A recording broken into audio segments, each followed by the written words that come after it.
Now listen up, I want to make something 1,000% crystal clear for you. When the Federal Reserve does actually finish what they're doing with interest rates, there are going to be winners and there are going to be losers. What I mean is there are going to be people who capitalize off of what the Fed has done over the last 4 years, and there are going to be people who are completely devastated. Now, who are going to be those people? Maybe it's you on the winning side, maybe it's you on the losing side, but one thing is for sure, the ball has not dropped. The story is not finished with what the Fed has been doing. With the amount of hikes that they have been doing over the last couple of years, raising the interest rates to where they are, slowing down housing, slowing down spending. I mean, look at the car market, right? The writing is on the wall.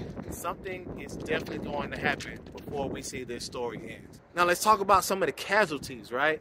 There have been people that have lost jobs behind the Fed raising interest rates. There have been people that have lost houses. Believe it or not, there have been people who have bought into houses thinking that they could afford it, and next thing you know, as the Fed continues to hike those rates, their cost of living has gone up, and now they can't afford those houses. And worst of all, there have been people that have lost their families behind this, all right? And this channel, obviously, is not about marriage, but I mean, how would you feel if you lost your job and you couldn't maintain the lifestyle that you had essentially promised your family or gotten them living used to, and now your wife decides to leave you, your husband decides to leave you, nobody likes you anymore? I mean, these are the type of casualties that we are going to continue reading about because of what the Fed has done over the last couple of years. And on top of that,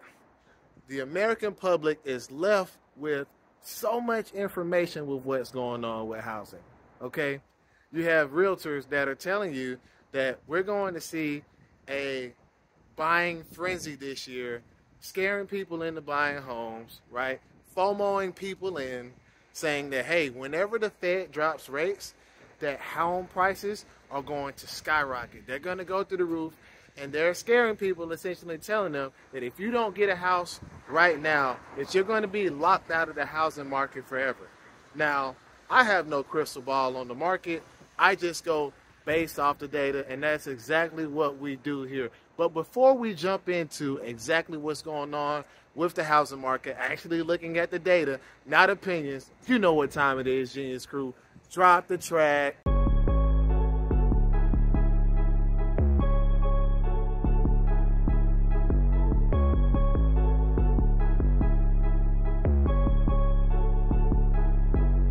Welcome back, everybody. It is Mark Jenkins, the Market Genius, 7-year real estate veteran here in Metro Atlanta, always keeping you up to date with exactly what's going on in the news with investments. And if it's your first time here, go ahead, like, share, subscribe. If you've already been here, you know what to do. Now let's talk about exactly what's going on with the housing market right now in 2024. Number one, people cannot afford these houses, okay? No wonder sales are down, right? Sales are down to like levels that a lot of us haven't even seen, right? Levels way back in 1995 we have to go back to see existing home sales this low. And that's because most people cannot afford a $3,000 per month mortgage. I mean, the median home price here in the United States right now is $382,000 for existing homes. And if you take that, and if you look at the average mortgage rate that you're going to be paying for that, right? Average mortgage rate, or we take a look at the average mortgage interest rate and see what you're going to be paying per year, you're going to be spending $3,000 per month. Now tell me, is that something that's sustainable for you for 30 years, for you to pay $3,000 per month for the average American? It's not, and that's why people aren't buying houses. Now, for the people that have been screaming that home prices have been going up, I invest in the stock market every single day. I know charts. In fact, I release my course for free. It's on my YouTube channel. If you want to know how to invest in the stock market, if you don't want to be left behind when these things are happening in the markets, go take my course. It's completely free. Over 20 videos showing you how to trade, right? But one thing that you would know if you were trading is that Home prices have not gone up since June of 2022. The existing median home sales price topped out at about $415, and we have not crossed that yet. I don't know if we'll cross it again this year, but we haven't crossed it yet. So what does that tell you? It tells you that everybody in the media, all of the realtors that are telling you that prices are going up, they're using their feelings. They're not looking at any of the data. Now, the next thing that you need to know about the housing market is that new homes are selling more than existing homes. And if you are in the market to buy a home, then new homes are going to be your absolute best deal. They're the people that are going to be able to do the buy downs. Of course, you get the warranties and all the great amenities of having a new home. So it's a no-brainer, right? New homes are severely outpacing the sales of existing homes, but even new homes, right? If we look at an article from Wolf Street, we can see that the prices of brand new homes are actually at a 2-year low. So if the economy is so healthy, and resilient, as they like to say, well, why are builders having to cut their prices back 2 years, essentially? I don't know. You tell me. Now, we know that housing is still the best investment for the average person because the average person isn't going to invest in the stock market, which is by far the best way to multiply your money and build wealth for the future. But I'll get off my soapbox and land my plane right there. Listen, housing is still the best thing for you to do long term, or at least owning a house is still the best thing for you to do long term, right? There's another article that reports that the number of Americans that are homeless has surged significantly due to the increase in rent, right? Imagine that. 2024, the land of opportunity here in the United States, the greatest country in the world, right? We have so many people that are homeless. And on top of that, to combat homelessness, what do you see popping up?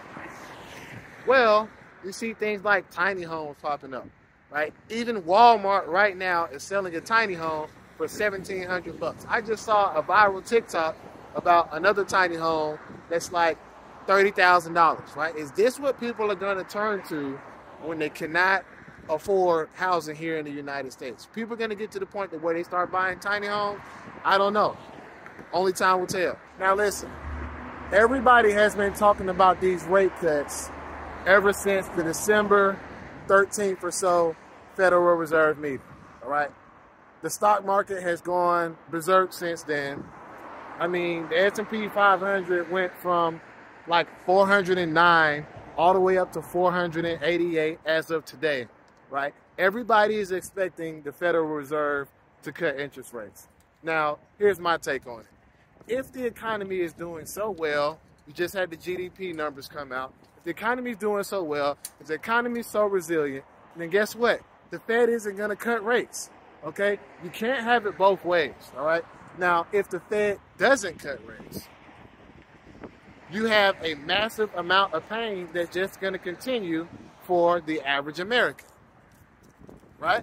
But if the Fed does cut rates and they cut rates too soon, then will prices get out of control? Will people get to the point to where they can no longer keep up with what's going on? Or should I say it gets even worse to where they really can't keep up with what's going on? You can't keep up with housing. And even though they say that inflation is going down, listen, that's just a year-over-year thing, right? So if I'm buying something that usually costs me 20 bucks, right? The next year it goes up to 30, and then the year after that it goes up to 31. On year 3, yeah, we saw a much smaller amount of inflation, but something that I was used to paying $20 is still 31 bucks. That doesn't help out a lot, okay? So you tell me, do you think that the Federal Reserve is going to cut rates? And if they do cut rates, when do you think it's going to happen? And when it does happen, what do you think happens to these markets? Now, another thing that a lot of realtors have been saying, right, we're not going to see a housing crash because there's no foreclosures. Well, guess what? Fox News has just reported that foreclosures are up 34% compared to last year, all right? Now, I'm not a big housing crash guy, mainly for the simple fact that I understand that if the housing market does crash, there are going to be a lot of good people affected by that. We may never see something that happens the same way as 2008. But just because it's not 2008 doesn't mean that, you know, things can't get a little bit shaky for the housing market. And one thing about it is like if you look at the time it takes for a home to sell, right? So the time that it takes for a home to sell has increased dramatically, right? Right now, if I'm not mistaken, we're at about 61 days. If you were to ask somebody 2 years ago, right? Ask somebody 2 years ago, hey, what do you think about a house taking 61 days to sell? They'll probably tell you that you're out of your mind, all right? And so that's another part of where we are right now with the housing market. Things are taking longer to sell. A lot of things aren't selling like they used to. The prices have begun to come down. In a lot of places, they just haven't went up in over 2 years. So you be the judge. You tell me what's going on with housing. And lastly, guys, I know that real estate is super local. So you have pockets of the country that are doing, better off than others. So if you can find a deal, I think that now is not a bad time to really be shopping for one. Me personally, I would only buy real estate if I can get something in a really good area that's going to grow at an absolute steal of a price. Because if it's not that, I do think that there is more steam to blow out of this, all right? There's more pressure that's going to come off of this housing market. And we haven't even gotten to the spring yet. Listen, when we get to the spring of this year, there's going to be so much inventory available, okay? And a lot of people talk about, well, when rates drop, then the prices are going to go up. Well, when rates drop, people are going to start selling their homes, which is going to add to the, to the increase of inventory that we've seen over, the last 2 years or so, right? I know here in Metro Atlanta, we have triple the amount of inventory than our low. Now, inventory is still a little bit lower for some neighborhoods, but what do you have? You got rental communities just like this one behind me, right? Rental townhomes. These are popping up everywhere.